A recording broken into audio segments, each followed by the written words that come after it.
উড্ডয়নের কিছুক্ষণ পরই জরুরি অবতরণে বাধ্য হয় প্রেসিডেন্ট ট্রাম্পকে বহনকারী বিমান। মঙ্গলবার সুইজারল্যান্ডের দাভোস সম্মেলনে অংশ নিতে হোয়াইট হাউস ছাড়েন ট্রাম্প। গ্রিনল্যান্ড নিয়ে হুমকি ধমকি দিয়ে চড়ে বসেন এয়ারফোর্স ওয়ানে। তবে ওড়ার কিছুটা সময় পরই মেরিল্যান্ডের জয়েন্ট বেজ অ্যান্ড্রুজে ফিরে আসে ট্রাম্পকে বহনকারী এয়ারফোর্স ওয়ান। সাথে সাথে এক বার্তায় হোয়াইট হাউস জানায়, রওনা দেওয়ার পর ট্রাম্পকে বহনকারী বিমানে বৈদ্যুতিক গোলযোগ শনাক্ত হয়। স্থানীয় সময় রাত 9:30টার পর ট্রাম্পকে নিয়ে উড়ে যাওয়া এয়ারফোর্স ওয়ান 1 ঘণ্টা 20 মিনিট আকাশে ছিল। রাত 11টার দিকে ফেরত আসে সেটি।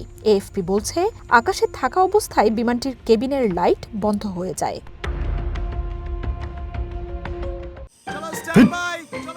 লাইফে কোনো কিছুর গ্যারান্টি নাই, তাই ইন্স্যুরেন্স করুন সিটি ব্যাংকে, কারণ ইন্স্যুরেন্স করলে সিটিতে সুরক্ষা পাবেন নিশ্চিন্তে।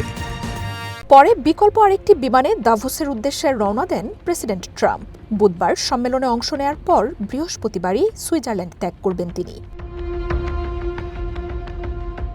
আমেরিকার প্রেসিডেন্ট বা ভাইস প্রেসিডেন্টকে বহনকারী বিমান বা গাড়িতে নিরাপত্তা ত্রুটি বিরল, কিন্তু ক্ষমতার দ্বিতীয় মেয়াদে একাধিকবার এমন পরিস্থিতির শিকার হয়েছেন প্রেসিডেন্ট ট্রাম্প।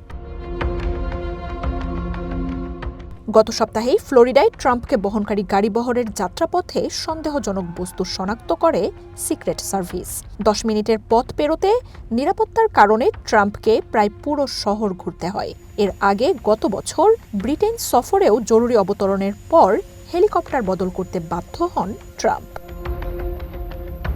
মার্জিয়া উপমা, ওয়ান ইন্টারন্যাশনাল ডেস্ক।